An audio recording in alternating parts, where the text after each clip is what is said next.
Good morning, everybody. Welcome back. So I'm going to scout selections here for Saturday, October 30th. For again today's play of the day, quick recap. What happened yesterday? We had a nice easy winner with the Mavericks and the Nuggets under 220.5 at minus 110 on Fox Bet. Line dropped to around 215.5, and it did not matter. Mavericks only scored 75 points. Embarrassing showing by them. Game went under by about 40 points. Sweat-free winner. Look for another easy winner here on Saturday.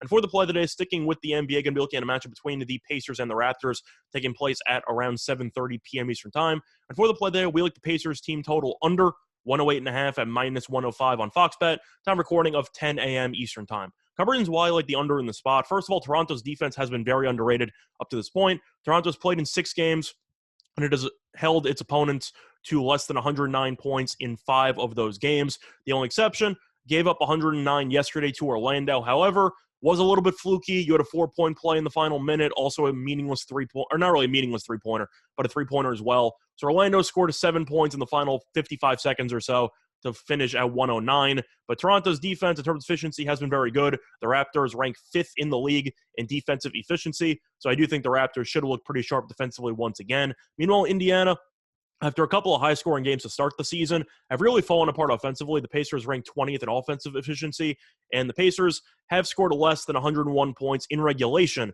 in 3 of their last 4 games. So I'm not really sold in this Indiana offense. I think it should struggle in this spot against what might be the most underrated defense in the entire league. But in terms of pace, both these teams love to play extremely slowly, and I do think you will see a limited number of fast break opportunities in this matchup.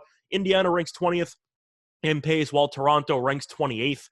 So I do think you'll see a half-court battle break out, especially in the fourth quarter. Now, this is the second meeting this season. The Raptors won the first meeting handily, but they did win 118-100. So Indiana only scored 100 points in that matchup. Now, yesterday, Indiana ended up playing against Brooklyn, and Malcolm Brogdon did not play because he's dealing with an ankle injury. He's dealing with a hamstring injury, and we know Brogdon is the second best player on the team behind Sabonis, and I do question if he's going to play in this one. He's currently questionable, though we know Brogdon has had an issue just staying healthy for his entire career. I do think there's a chance he might not play.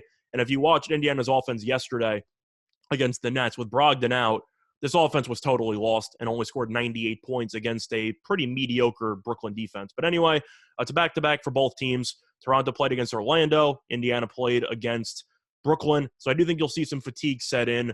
But overall, when you have an elite defense going up against an underwhelming offense who might be missing its best ball handler and its second best overall player, both teams play very, very slowly in the half court. And it's the second meeting. Indiana's offense only scored 100 in the first meeting. I think 108.5 sounds way too high. I get Indiana's at home, but they might win the game. That's why they're favored. But I still think that this total's too high. You'll see a very, very low-scoring game break out. And I do think that there's some value, and this number should drop. The play of the day, once again, here for Saturday, October 30th, is going to be on the Indiana Pacers team total under 108.5 at minus 105 on Fox Bet. Bye, everyone.